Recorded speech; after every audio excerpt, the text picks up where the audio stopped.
कुठल्याही दबावाला बळी न पडणं किंवा चुकीच्या गोष्टी असतील तर त्याच्याबद्दल आवाज उठवणं असा त्यांचा स्वभाव आहे. तर लेखक म्हणून तुम्हाला काय वाटतं की सध्याच्या तरुणाईनी त्यांच्या या भिडस्तपणाचा कसा आदर्श घ्यावा? नैतिकता नावाची वस्तू असतेच ना. म्हणजे कितीही आमिष आमच्या दारावर येत असली तरीही आमचा मूळ उद्देश काय आहे या सेवेत येण्यामागचा तो विसरला जाऊ नये. हे पुस्तक प्रकाशित करताना तुम्हाला प्रकाशक सहजच मिळालेला आहे की तुम्ही त्याच्यासाठी काही वेगळा संघर्ष केलेला आहे? तुकाराम मुंडे सरांवर पुस्तक काढायचं पहिली गोष्ट तर लिहायलाच धाडस लागतं. खरं तर तुम्ही म्हणालात की या पुस्तकामध्ये असे अनेक रहस्य आहेत ज्याच्यामुळे इतरांच्या प्रामाणिकपणाबद्दल काहीतरी त्याचे नकारात्मक परिणाम होऊ शकतात. आता जसं पुस्तक समोर येईल तेव्हा हे सगळं उघड होणारच आहे. त्या तुकारामांची आणि ह्या तुकारामांची काही सांगड घालायचा प्रयत्न केलाय का याच्यामध्ये? संत तुकारामांची तुलना तुकाराम मुंडेंशी करणं हे अयोग्य ठरेल. बरोबर. पण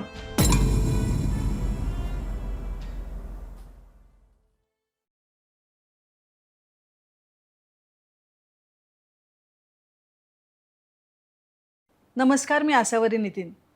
न्यू इरा पब्लिकेशन हाऊसतर्फे एक नवीन पुस्तक सध्या खूप चर्चेत आहे. त्या पुस्तकाचं शीर्षक आहे तुकाराम. ज्येष्ठ सनदी अधिकारी तुकाराम मुंडे यांच्या आयुष्यावर हे तुकाराम पुस्तक वेचलेलं आहे. त्यांचा संपूर्ण संघर्षमय प्रवास या पुस्तकातून आलेला आहे. त्यांचा कौटुंबिक, आर्थिक आणि शैक्षणिक प्रवास जसा आलेला आहे तसाच प्रशासकीय सेवेतील अडचणींचा सुद्धा प्रवास आलेला आहे. या पुस्तकातून त्यांच्या आयुष्यातील अनेक गूढ रहस्यावरून पडदा उठणार आहे. आता पुस्तक प्रकाशित झालेलं नसल्यामुळे त्याचा सगळा तपशील आपल्यापुढे काही आलेला नाही. पण हो, लवकरच ते पुस्तक प्रकाशित होत आहे आणि त्याबद्दल जाणून घेण्यास संपूर्ण महाराष्ट्र मात्र उत्सुक आहे. म्हणूनच न्यू इरा पब्लिकेशनतर्फे हा खास पॉडकास्ट आम्ही आयोजित केलेला आहे. त्यासाठीच आजच्या या पॉडकास्टमध्ये आम्ही या पुस्तकाचे लेखक आणि ज्येष्ठ पत्रकार शफी पठाण यांना आमंत्रित केलेलं आहे. शफी पठाण सर, तुमचं या पॉडकास्टमध्ये मनापासून स्वागत. धन्यवाद, खूप खूप धन्यवाद. ज्या दिवसापासून ह्या पुस्तकाची घोषणा झालेली आहे त्या दिवसापासून एक नाव खूप चर्चेत आहे, म्हणजे शफी पठाण नक्की कोण? खरं तर नागपूर आणि विदर्भातल्या लोकांना हे नाव खूप परिचित आहे, पण उर्वरित महाराष्ट्राला मात्र हे नाव नवीन आहे. तर आम्हाला जाणून घ्यायचं आहे की शफी पठाण म्हणजे नक्की कोण? आपण काय सांगा? या पुस्तकानंतर खरं म्हणजे तुम्ही जसं विचारला तसा प्रश्न मलाही पडला आहे की शफी पठाण नक्की कोण आहे. तेवढ्यासाठी कारण माझा पिंड मुळात पत्रकारितेचा होता. 25 वर्ष मी माध्यमात घालवलेली आहेत. 5 दैनिकांमधल्या महाराष्ट्रातल्या मोठ्या 5 दैनिकांमध्ये मी काम केलेलं आहे. पुस्तक पहिलंच आहे, त्याच्यामुळे लेखक म्हणून मीही स्वतःला नव्याने शोधतो आहे. म्हणजे जी चर्चा महाराष्ट्रात आहे या पुस्तकाची त्याचा संपूर्ण श्रेय अर्थातच तुकाराम मुंडे सरांच्या एकूण वादळी प्रवासाला, संघर्षमय प्रवासाला आहे. पण एखाद्या मोठ्या झाडाच्या सावलीखाली जसं एखादं छोटंसं झाड पण बहरतं ना, तसंच काहीचं माझं या बाबतीत झालेलं आहे असं मला विनम्रतेनं आधी नोंदवावं वाटतंय. शफी पठाण कोण हा जो प्रश्न तुमचा आहे तो म्हणजे मी माझ्याबद्दल विस्ताराने सांगावं ते मला फार म्हणजे संकोच वाटतोय त्याच्यात तसं. पण हे तुमचं खरं आहे की उर्वरित महाराष्ट्राला हा प्रश्न पडतो आहे, कारण हे नाव फार काही बाहेर असं वाचल्या गेलेलं, ऐकल्या गेलेलं नाही आहे. पण मागच्या दैनिकात जिथे मी शेवटचं माझं जे दैनिक होतं त्या दैनिकात मी काम करत असताना महाराष्ट्रभर माझं नाव नेण्याचं श्रेय त्या दैनिकालाही द्यावं लागेल. जे या पुस्तकाच्या निमित्तानं जितकं आता पोचलं आहे तितकं नव्हतं पोचलं, पण ते लोकांपर्यंत गेलं होतं. किमान ओझरतं तरी शफी पठाण लोकांना माहिती होतं. आता जर मी कोण आहे, कुठून आलो आहे आणि पुस्तकापर्यंतचा माझा हा प्रवास कसा राहिला या अर्थाने जर तुमचा प्रश्न असेल तर मला असं वाटतं की ते मला जरा तपशिलानं सांगावं लागेल. मी नागपूर जिल्ह्यापासनं म्हणजे नागपूर शहरापासनं एक 40-45 किलोमीटर अंतरावर श्री क्षेत्र अंबोरा नावाचं एक ठिकाण आहे.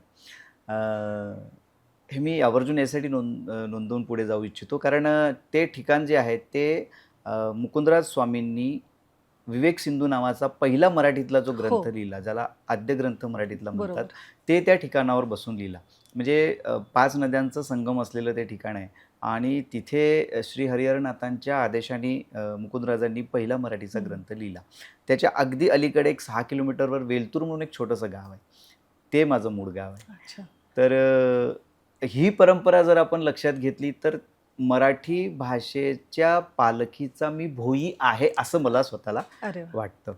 आणि म्हणून मग पुस्तक आणि वाङ्मयीन विश्वाकडे आकर्षण वगैरे वगैरे असा पुढचा टप्पा त्यातनं निर्माण झाला आहे. आणि नागपूर माझी कर्मभूमी राहिली आहे. जसं मी आधी उल्लेख केला तसं 5 दैनिकांमध्ये मी काम केलं आहे. 25 वर्षाचा हा संपूर्ण प्रवास होता. आणि त्यातून शफी पठाण यातला जसा पत्रकार घडला तसंच लेखक म्हणूनही माझ्या लेखणीला आकार मिळायला लागला असं मला वाटतं. ही माझी ओळख आहे. अरे वा, मस्तच. पण मला आता असं जाणून घ्यायचं आहे की तुम्ही म्हणताय तसं तुम्ही पत्रकारितेतून पुढे आता लेखक म्हणून उदयास येत आहात. पण मग तुमच्या आधीच्या पुस्तकांबद्दल किंवा तुमचं वाङ्मयीन साहित्य वगैरे असं काही तुम्ही लिहिलं असेल तर त्याच्याबद्दल काही माहिती द्याल? नाही. माझं हे पहिलंच पुस्तक आहे. त्यामुळे याच्या आधी मी काहीही पुस्तक रूपात म्हणजे पत्रकार म्हणून मी सलग 25 वर्ष लिहितोच आहे. माझ्या वेगवेगळ्या दैनिकांच्या बातम्यांमधनं, पुरवण्यांमधल्या लेखांमधनं महाराष्ट्र मला वाचतोच आहे. पण पुस्तकाचं जर विचारणार असाल म्हणजे वाङ्मयीन निर्मिती काही झाली आहे का? साहित्यकृती काही निर्माण झाली आहे का? तर ती तशी झालेली नाही आहे. तुकाराम हे माझं पहिलंच लेखक म्हणून लिहिलं गेलेलं पुस्तक आहे. पण मग आता हे ऐकल्यानंतर मला असं वाटतंय की आधी कुठलंही पुस्तक लिहिलेलं तुम्ही नाही आहे, फक्त पत्रकारितेचा अनुभव आहे आणि त्याच्यानंतर लिखाण किंवा लेखक म्हणून पुढे येताना एकदम तुकाराम मुंढे हे कसं काय घडून आलं? चांगला प्रश्न आहे आणि आवडेल मला उत्तर द्यायला याचं. कारण असं आहे की माध्यमांमध्ये नोकरी करत असताना वेळेची आणि काय म्हणतात त्याला अशा एका विशिष्ट चौकटीत मला काम करायला लागायचं आणि वेळेची जसे मी म्हणालो खूप बंधनं असायची. तर माझ्या आतला जो लेखक आहे त्याला अनुकूल असं वातावरण माध्यमामध्ये फारसं उपलब्ध मला कधीही झालेलं नाही मागच्या 25 वर्षात. पण जेव्हा मी माध्यमातून बाहेर पडण्याचा निर्णय घेतला त्यावेळेस माझ्यासमोर हा प्रश्न होता की आत्ता क्षेत्र बदलायचं आहे हे नक्की आहे. माध्यमात परत जायचं नाही हा निर्णय झाला आहे. मग आपण काय करणार आहोत पुढे जाऊन? बरोबर. तर मी विचार असा केला की गजऱ्यांवर, चंद्रावर, ताऱ्यांवर अशा कविता लिहिण्यापेक्षा किंवा उगाच काहीतरी फिक्शन आधारित कादंबरी लिहिण्यापेक्षा आणि ज्यांचं शेवटी काय शेवट होतो आपण सगळ्यांनी बघितलंय. म्हणजे ते फक्त सप्रेम घेण्यापुरता मर्यादित असतात. त्याला उपयोग समाजाला फारसा काही होतो असं मला वाटत नाही. माझं व्यक्तिगत मत आहे. इतरांची मतं वेगळी राहू शकतात. पण अशा कथा, कादंबऱ्या, कवितांकडे मला जायचं नव्हतं. वस्तुनिष्ठ असं काहीतरी लिखाण करायचं होतं की ज्याचा समाजाला काहीतरी उपयोग होऊ शकेल, जे उपयुक्त ठरू शकेल, प्रेरणादायी ठरू शकेल. आणि मग मी ठरवलं की जर असं लिहायचं असेल तर आपण अशा व्यक्तीवर लिहायला पाहिजे ज्याचं संपूर्ण आयुष्य अगदी जन्मापासून आत्तापर्यंत त्यांचा जो कुठला प्रवास झालेला असेल तो समाजासाठी प्रेरणादायी असेल. आणि जेव्हा मी अशा व्यक्तीवर लिहायचा विचार केला तेव्हा स्वतःची अशी एक क्रमावली तयार केली की त्यात पहिल्या क्रमांकावर कोण असायला हवं. तर ते नाव अर्थातच तुकाराम मुंढे यांचं. अरे वा.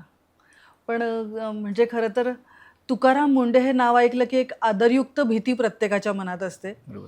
असं असताना तुम्ही त्यांच्यावर पुस्तक लिहायचा विचार केलात.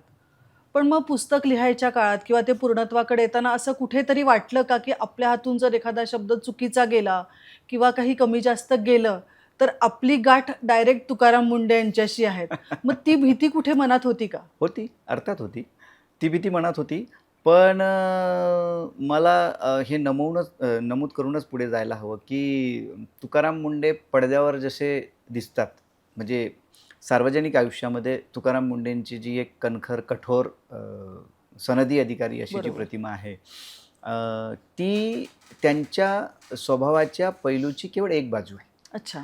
त्या स्वभावाच्या म्हणजे त्या प्रतिमेच्या पल्ल्याड पण एक तुकाराम मुंढे आहेत आणि जे अतिशय समंजस्य, समजून घेणारे आणि चांगल्या गोष्टीला प्रेरणा देणारे व्यक्ती आहेत. बरोबर.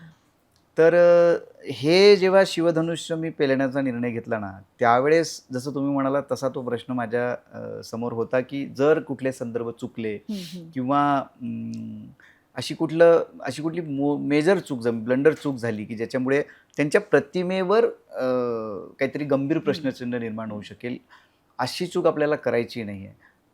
आणि एक लक्षात घ्या की जेव्हा तुम्ही असं प्रदीर्घ माध्यमांमध्ये वगैरे इतकी वर्ष काम केलेली असतात ना त्यावेळेला जबाबदारीचं भान पुरेसं खरं तर लेखक म्हणून आपल्याला आलेलं असतं. आलेलं असतं. पण आपण कोणावर लिहितोय हे जास्त महत्त्वाचं आहे. आणि मला तुम्हाला हे सांगायचं आहे की हे तुकाराम मुंडेंवर लिहिलं म्हणून मग मी इतक्या गांभीर्याने आणि जबाबदारीने लिहिलं असं नाही आहे. समजा त्यांच्या ठिकाणी दुसरी कुठली तरी व्यक्ती असती तरी लेखक म्हणून ते गांभीर्य आणि ती जबाबदारी मी पाळलीच असती.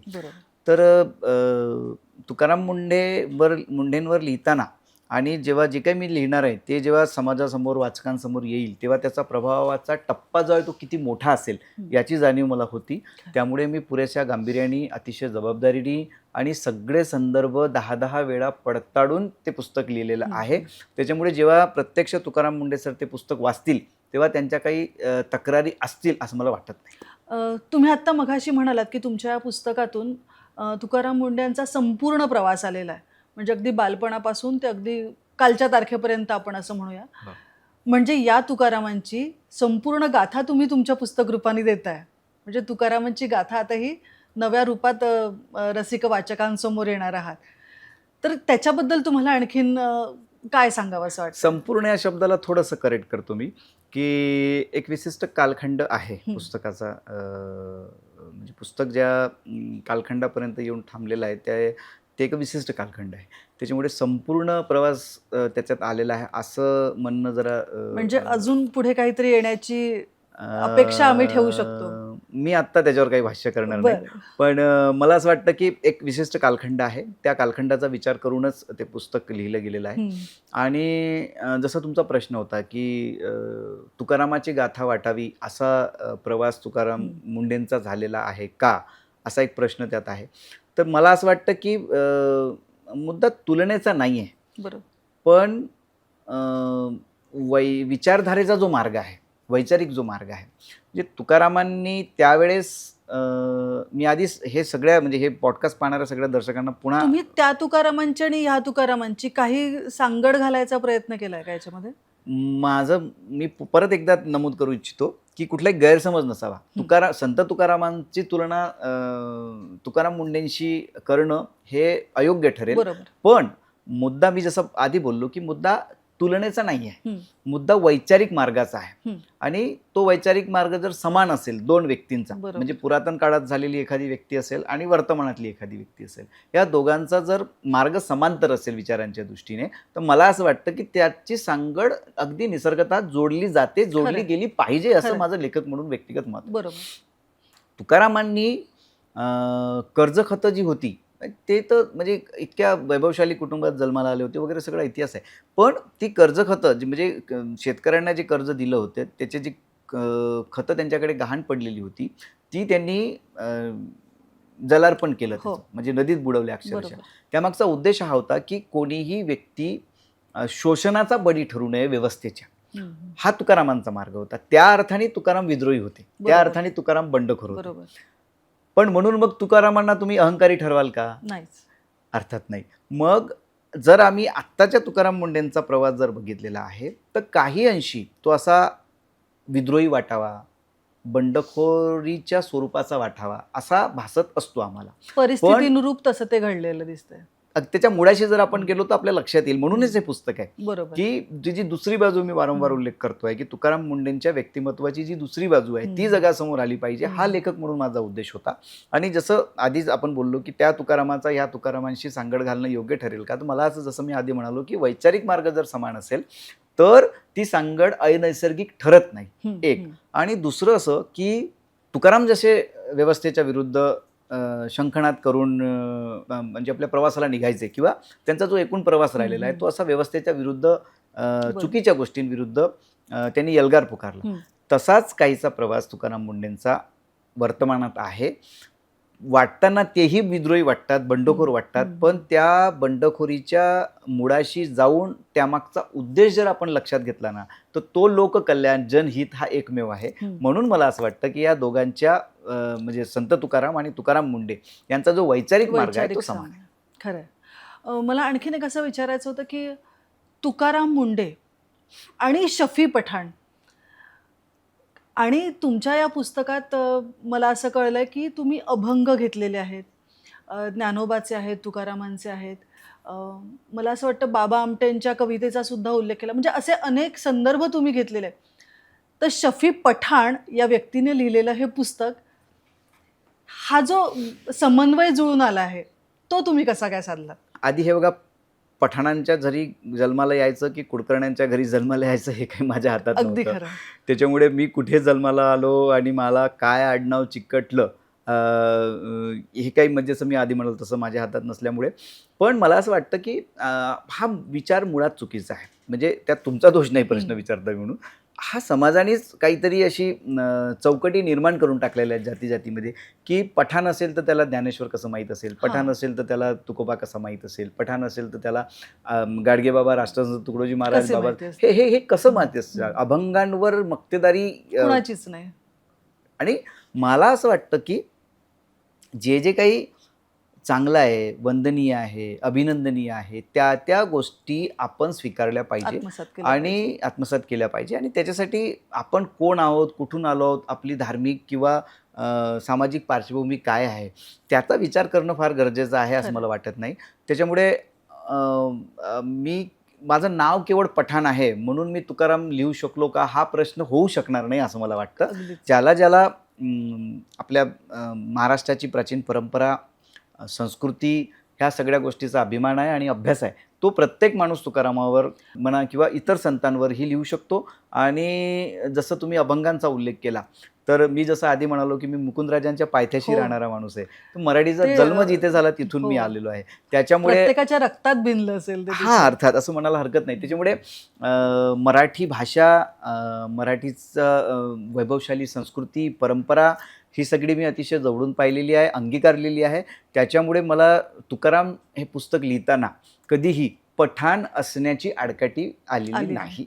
याचा मला आता हे ऐकताना खूप छान आणि अभिमान वाटतो आहे, की हे शिवधनुष्य तुम्ही समर्थपणे पेललेलं आहे आणि ते अशा एका विशिष्ट टप्प्यावर येऊन ठेवलेलं आहे, की उत्सुकता लागून राहिली पुढे महाराष्ट्राला, की याच्या पुढे आता अजून काय होईल?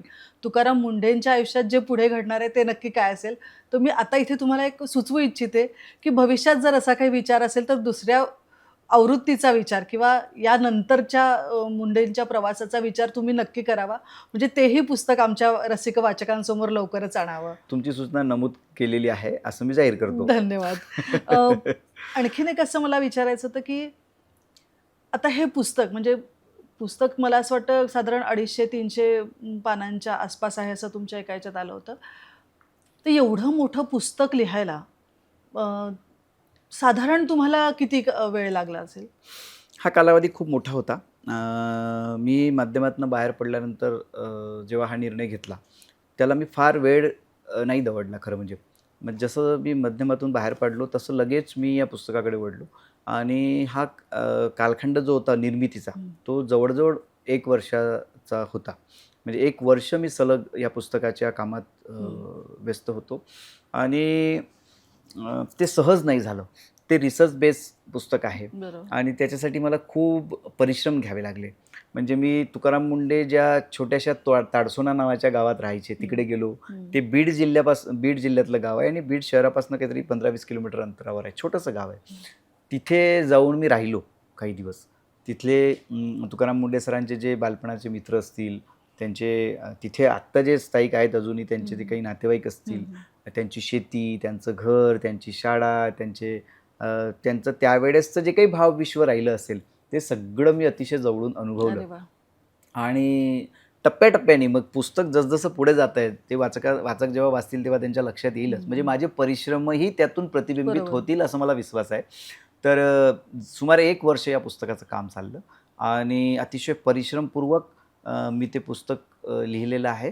आणि प्रत्येक टप्प्यावर तुकाराम मुंढे ही व्यक्ती जी आहे तिच्या संदर्भात जे काही वादप्रवाद आहेत समाजामध्ये आज आहेत म्हणा किंवा निर्माण केलेले आहेत, असं त्याला काही खूप वेगळ्या अर्थाने पण त्याचा विचार होऊ शकतो. तर ह्या वादप्रवादांची उत्तरं जी आहेत ती या पुस्तकातून वाचकांना, समाजाला मिळावी असा माझा हा पुस्तक निर्मिती मागचा संपूर्ण प्रयत्न राहिला. म्हणजे असं आहे का की साधारणपणे चरित्रात्मक पुस्तक जर असेल तर त्या व्यक्तीचं फक्त कौतुकच केलं जातं, मग तुमच्या पुस्तकात त्याची दुसरी बाजू पण आलेली आहे का?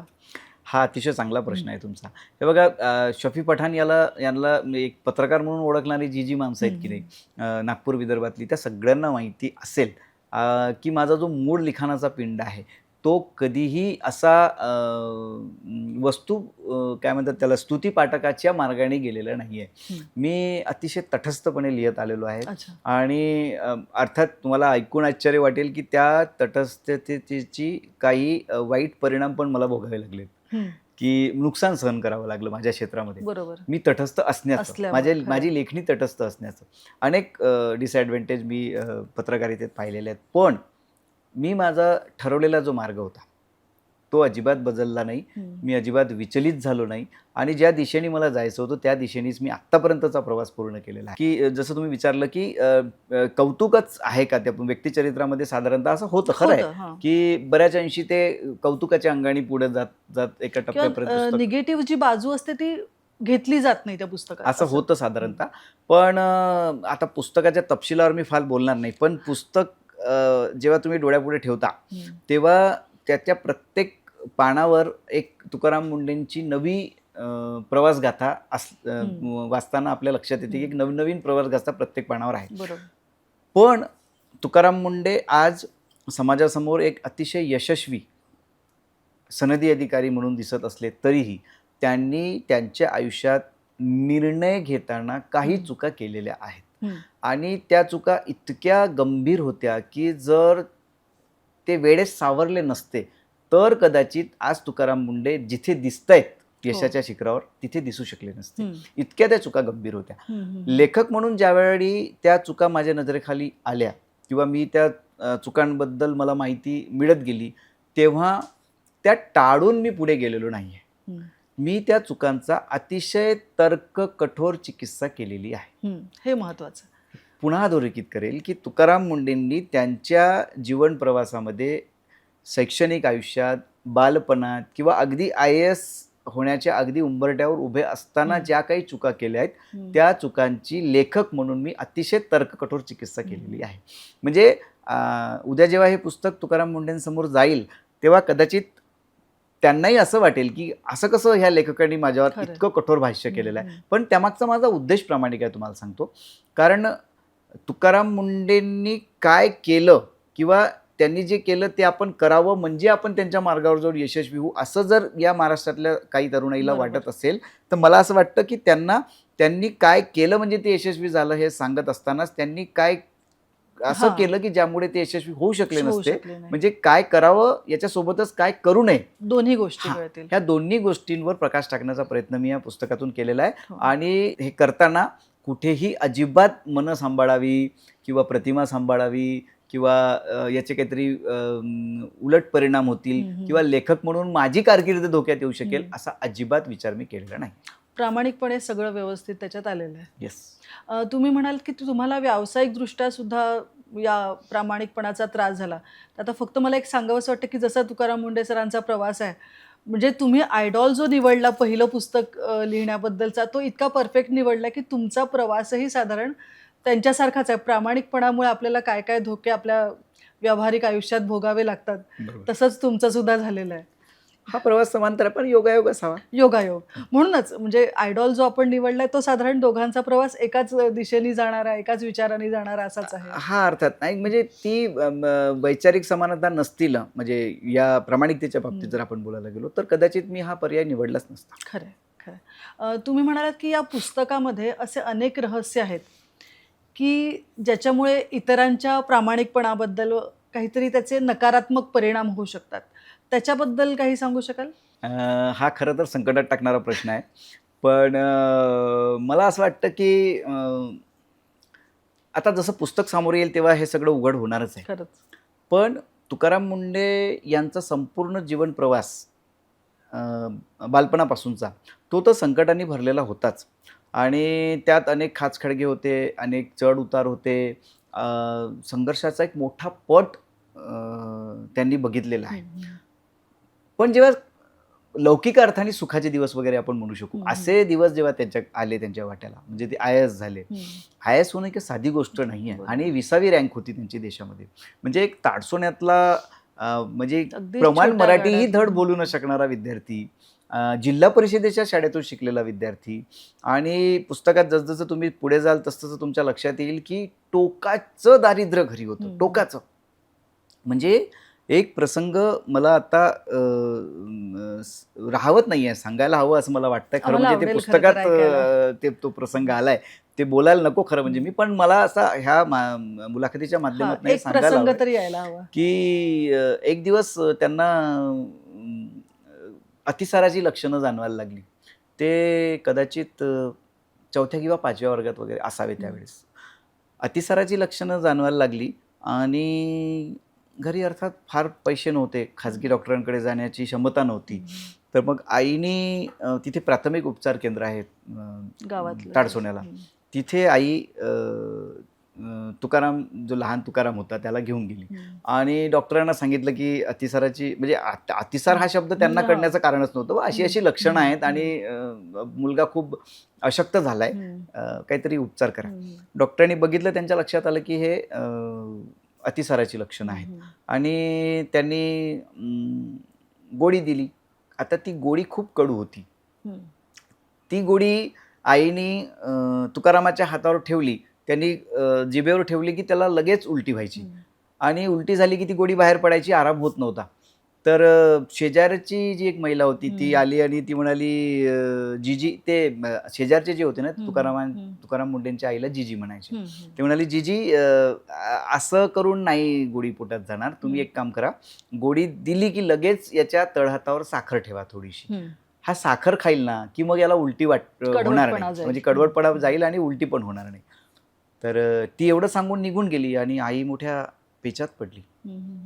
आज सांगून विश्वास बसणार नाही, इतकी ही विदारक सत्यस्थिती त्यावेळेस तुकाराम मुंडेंनी प्रत्यक्ष अनुभवली आहे. हे ऐकताना अंगावर काटे येतात, लिहिताना मी काय अनुभवलं असेल तुम्ही विचार करा. की आई पेचात पडली, अस्वस्थ झाली, कारण घरी साखर फक्त सणाला यायची. तीही प्रचंड परिश्रम केल्यावर, म्हणजे शेती पिकली तर साखर घरात यायची. शेजारची महिला सांगून गेली की तुकारामच्या तळहातावर साखर ठेव, आणि आईसमोरचा प्रश्न हा की साखर आणायची कुठून, कारण घरी साखरच नव्हती. त्या माऊलीने काय करावं? साखरेचा पर्याय कधी तिखट असू शकतो का? तिने डब्यातलं लाल तिखट काढलं आणि तुकारामाच्या हातावर ठेवलं, म्हणाली हे खा. आणि तुकाराम, म्हणजे उलटी होऊ नये हा अल्टिमेट त्यांचा उद्देश काय होता की उलटी होऊ नये. मग साखर नाही, मग साखरेला पर्याय तिखट ठरू शकत नाही, पण त्या माऊलीकडे दुसरा पर्याय नव्हता. तिने तिखट काढलं, तुकारामाच्या हातावर ठेवलं, तुकारामाला खायला सांगितलं. तुकारामनी जसा तो तिखट जिभेवर घेतलं, त्याला आणखी म्हणजे त्रास झाला आणि म्हणजे होरपळून निघाली अक्षरशः जीभ तुकारामची.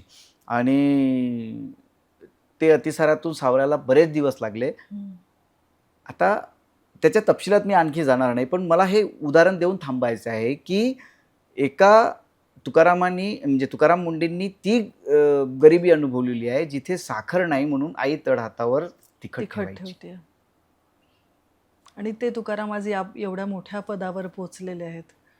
अशा तुकाराम मुंडेंच्या आयुष्यामध्ये जेव्हा सुखाचे दिवस आले, मी सुखाचे या अर्थाने बोलतोय की स्थैर्य आलं, आर्थिक स्थैर्य आलं, आणि आत्ता कुठे चांगले म्हणजे जे जे काही आपण राहून गेलेले आपले उद्देश होते, हेतू होते, किंवा राहून गेलेल्या ज्या ज्या गोष्टी होत्या त्या आता अगदी सोप्या पद्धतीने ते करता येऊ शकतील, इतकं चांगले दिवस त्यांना आले. पण ते केवळ वाटण्यापुरते चांगले दिवस होते, कारण तुकाराम मुंडे हे अतिशय शिस्तप्रिय होते, आहेत अर्थात, आणि त्यांनी कुठल्याही आमिषाला बळी न पडता कुठलाही तडजोडीचा मार्ग कधीही स्वीकारला नाही.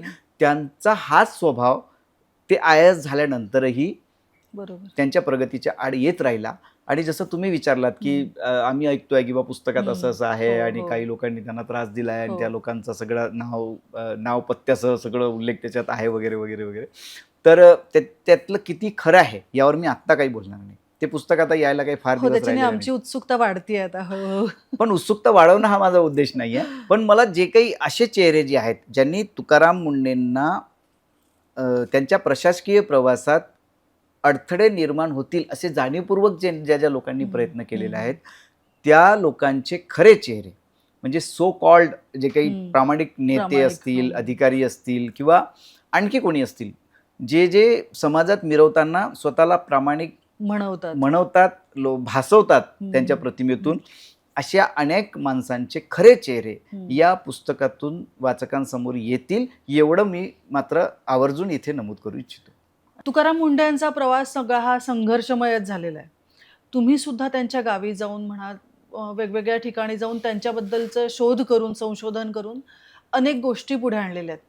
मग हे पुस्तक प्रकाशित करताना तुम्हाला प्रकाशक सहजच मिळालेला आहे की तुम्ही त्याच्यासाठी काही वेगळा संघर्ष केलेला आहे? हे बघा, हे पुस्तक तुकाराम मुंडेंवर आहे.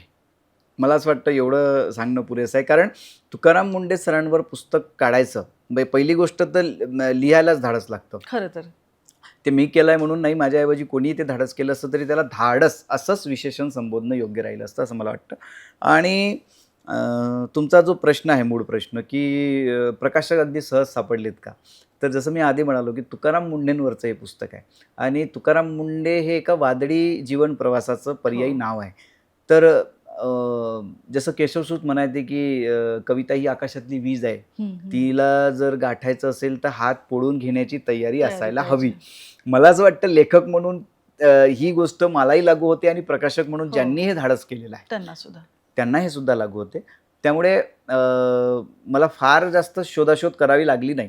पण न्यू इरा प्रकाशन जे आहे, न्यू इरा पब्लिशिंग हाऊस जे आहे पुण्याचं, त्यांचं मला खरंच त्यांच्या धाडसाचं कौतुक करावं लागेल. कारण आत्ताचं जे काही सोशल आणि पॉलिटिकल सिनेरिओ आपण बघतो आहोत ना, त्या सिनेरिओमध्ये तुकाराम मुंडेंसारख्या व्यक्तीवर पुस्तक प्रकाशित करणं, तेही त्यांची बायोग्राफी म्हणजे व्यक्तिचरित्र प्रकाशित करणं, हे लेखक म्हणून मला व्यक्तिशः धाडसाचं वाटतं.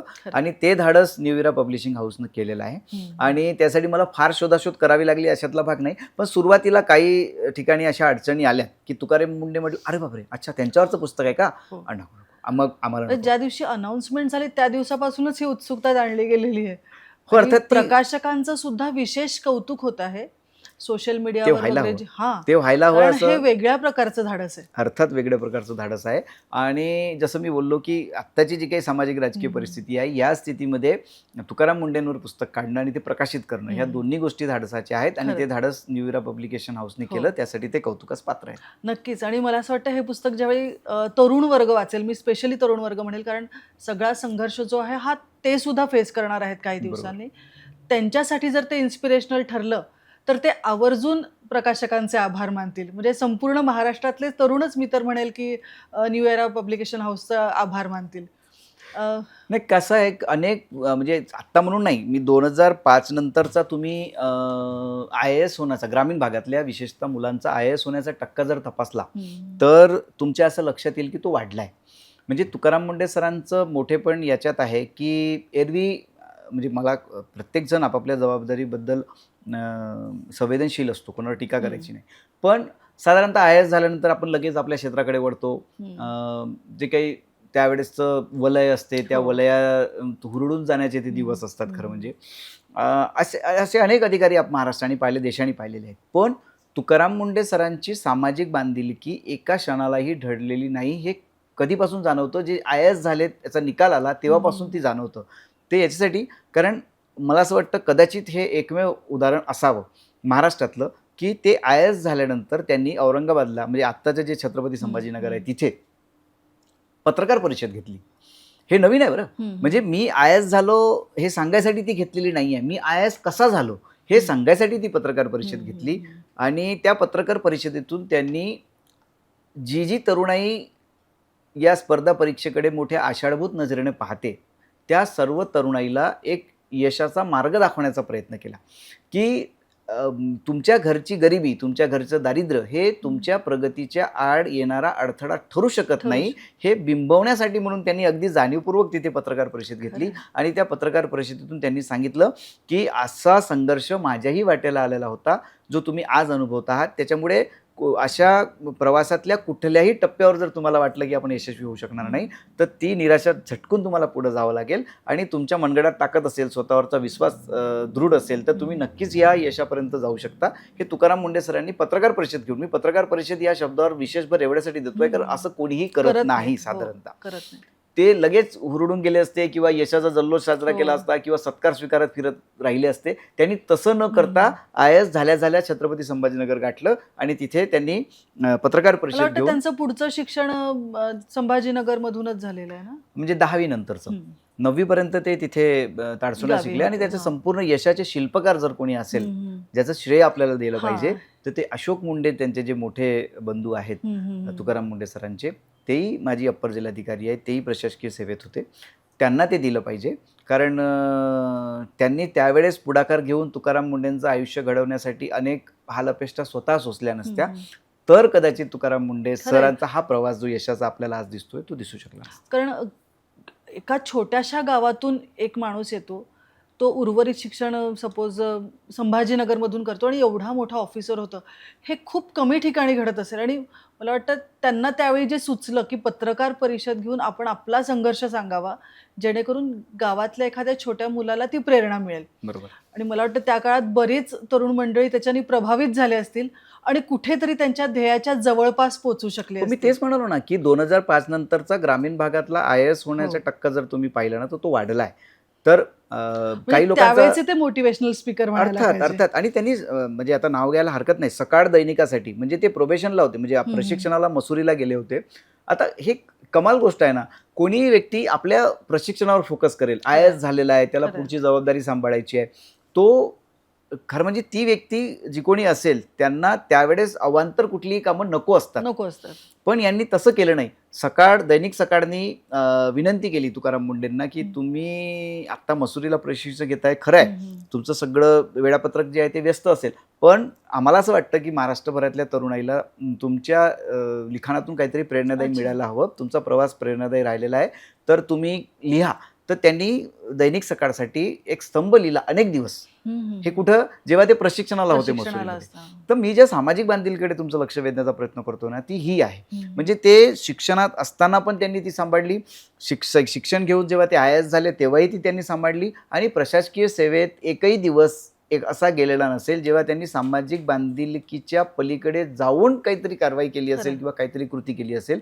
त्यांनी जी काही कारवाई केलेली आहे, ज्या ज्या लोकांवर कारवाया केलेल्या आहेत, म्हणजे आता FDAचं म्हणून नाही, ते कलेक्टर होते सोलापूरला, तिथे जालन्याला, किंवा जिथे जिथे त्यांनी जिथे जिल्हाधिकारी posting म्हणून असेल. भूमिका वठवली असेल, किंवा ज्या ज्या विभागात जी जी भूमिका त्यांनी वठवलेली असेल, त्या भूमिकेचा अंतिम उद्देश हा लोककल्याण आणि जनहित हाच होता. तेवढाच आहे. ती वाटताना कठोर कारवाई वाटली असेल, पण त्या कारवाईच्या तळाशी जर गेलो आपण हो, हो. तर हेतू तुकाराम मुंडे सरांचा खरंय, लक्षात खरंय. येतो. म्हणजे आम्ही तसं ऐकलेलं आहे की त्यांनी त्यांच्या गावात सुद्धा अनेक बदल घडवून आणले ते सेवेत रुजू झाल्यानंतर सुद्धा. हो, अरे म्हणजे हरित प्राथमिक आरोग्य केंद्र हे तर मोठं उदाहरण आहे त्याचं.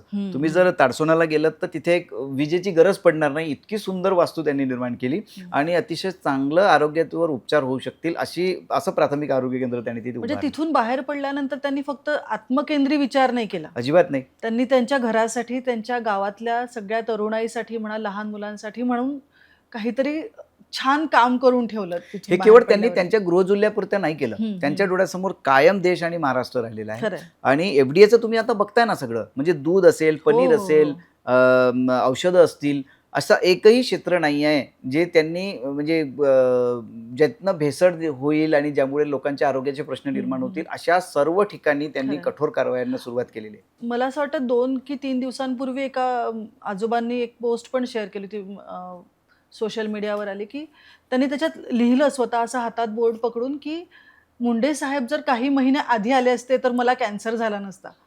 म्हणजे हे एखाद्या आजोबांनी म्हणणं, की हा माणूस इतका प्रामाणिक माणूस आधी असता तर कितीतरी लोक त्या आजारांपासून म्हणा किंवा भविष्यात जी मुलं त्या भेसळीला बळी पडतायत ती कितीतरी मुलं वाचू शकली असती. इतर अधिकारी कार्यक्षम नाहीत असं मला अजिबात म्हणायचं नाही, पण हो. मला एक सांगा, असं किती अधिकाऱ्यांप्रती असं तळातून अगदी नाहीये. पोटातून अशी प्रतिक्रिया आली आहे असं तुम्ही अनुभवलं नाही, असेल? नाही. एखाद दुसरा अपवादालाही सांगायला नाव नाहीये. ते केवळ एक तुकाराम मुंडे हो, आहे. हो. आणि ते मी लेखक आहे, मी त्यांच्यावर पुस्तक लिहिलंय म्हणून मी हे सगळं कौतुक करतोय अशातला भाग नाही. वारीला काल परवा इथून जी पुण्यातून पालखी पुढे गेली, तुम्ही देहूच्या घाटात जर बघितलं, दिवे घाटात. दिवे घाटात जर बघितलं तर तुकाराम मुंडेंच्या तुकारामाच्या वेशेतले प्रतिकृती घेऊन ते हो, वारकरी हो. चालत होते.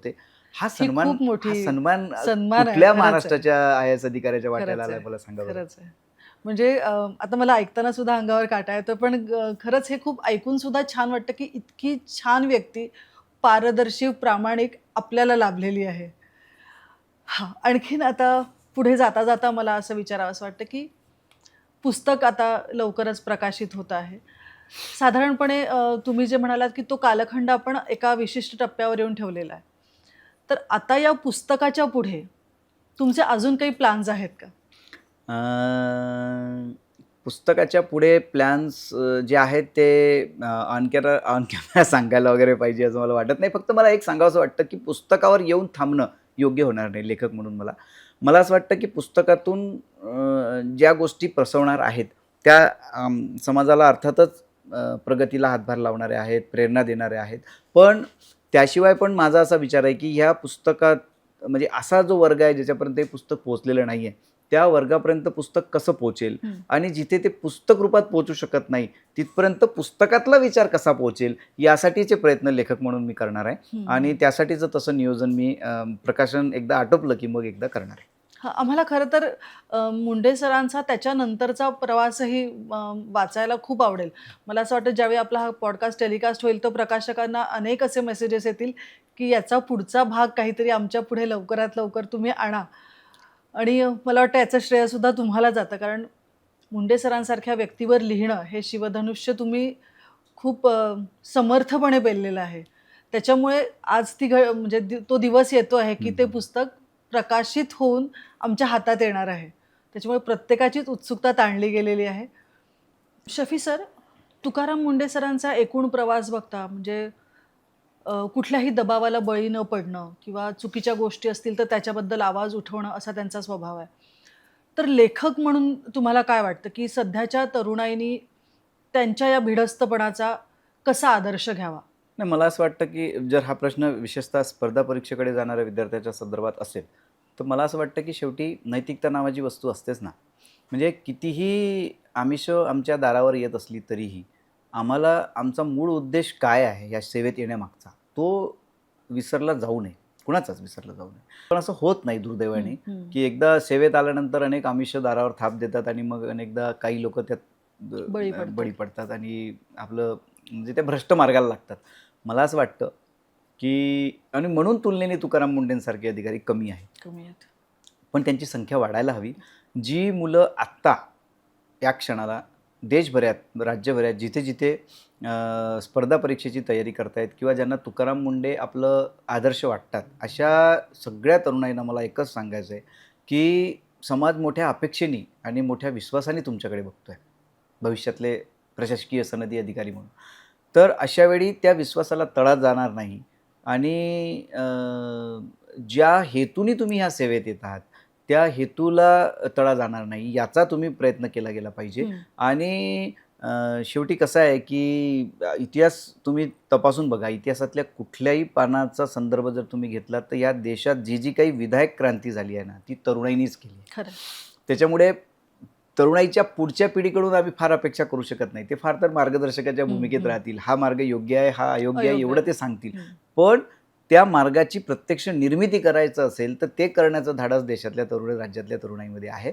मला असं वाटतं की कुठलाच काम छोटं किंवा मोठं नाही, कुठलीच नोकरीची अशी श्रेणीवाईज विचार केला जाऊ शकत नाही. पण प्रशासकीय अधिकारी, सनदी अधिकारी म्हणून जेव्हा तुम्ही या सेवेत येतात त्यावेळेस धोरणाची निर्मिती आणि त्या धोरणांची अंमलबजावणी अशा दोन्ही अंगाने तुम्हाला काम करावं लागणार आहे. आणि राज्याला, देशाला जर एका प्रगतीच्या वेगळ्या शिखरावर न्यायचं असेल तर ही सनदी अधिकारीच हे सगळं घडवून आणू शकतात. कारण राजकीय नेते वगैरे त्यांच्या बुद्ध्यांकाकडे जायची मला आता गरज वाटत नाही. खरं म्हणजे त्यांच्या क्षमते प्रतिभेबद्दलही न बोललेलंच बरं. शेवटी या राज्याचं, देशाचं ध्येय धोरण ठरवणारी माणसं ही सनदी अधिकारी असतात. त्याच्यामुळे अमर्याद अधिकार त्यांच्या हातात आहेत असं मला वाटतं अधिकारी म्हणून. आणि त्यांनी जर ह्या क्षेत्रात यायचं असेल आणि तुकाराम मुंडे जर त्यांचे आदर्श असतील तर केवळ त्यांचा यशाचा आदर्श घेऊ नका, त्या यशासाठी त्यांनी जे काही परिश्रम घेतले आहेत त्या परिश्रमाचाही आदर्श घ्या. आणि ज्या प्रामाणिकतेने ते या पदाला न्याय देत आहेत, आपल्या जबाबदारीला न्याय देत आहेत, तोच भाव आणि तीच भावना मनात ठेवून प्रामाणिकपणे त्या दिशेने प्रयत्न करता येत असेल, चालता येत असेल. आणि तुकाराम मुंडे जसं तुम्ही म्हणालात की कुठल्याही दबावाला घाबरत नाहीत, की दबाव येणं हे साहजिक आहे. कारण आमची व्यवस्था केवळ भारतातली नाही, जगभरात ही स्थिती आहे. कुठल्याही देशाचा जर आम्ही विचार केला तर चांगल्या माणसाला काम करू द्यायचं नाही असं जर ठरणंच व्यवस्थेत आले लोक येऊन बसलेली आहेत. तर हा जो संघर्ष तुकाराम मुंडेंच्या वाट्याला आत्ता येतो आहे तोच अनेकांच्या वाट्याला भविष्यात येऊ शकेल. अशा परिस्थितीमध्ये 2 प्रकारे त्यांना नमवण्याचा प्रयत्न होईल. एक तर आमिष दिली जातील आणि आमिषाला जुमानलं नाही तर धाक दाखवला जाईल. जे दोन्ही पातळ्यांवर तुकाराम मुंडे आज लढतायत, खरंय. त्या दोन्ही पातळ्यांवरचा संघर्ष भविष्यात सनदी अधिकारी होऊ पाहणाऱ्या तरुणांसमोरही येऊ असेल. शकतो. मला असं वाटतं की त्याच्याशी 4 हात करण्याचं धैर्य तुमच्यात असेल तरच हा मार्ग अगदी खरं. स्वीकारा. अन्यथा मग तुमच्यासाठी रोजगाराचे अनेक पर्याय उपलब्ध आहेत. जर या क्षेत्रात येणार असाल आणि तुकाराम मुंडे सरांना आपला आदर्श मानणार असाल तर केवळ त्यांच्या यशाचा आदर्श घेऊ नका, त्यांच्या कठोर परिश्रमाचं आणि त्यांच्या प्रामाणिकतेचाही आदर्श त्या तरुणांनी घ्यावा, खरं, म्हणजे असं लेखक त्यांनी म्हणून मला वाटतं. त्यांनी जी पाऊलवाट स्वतःच्या प्रवासाने तयार केली आहे, बरोबर.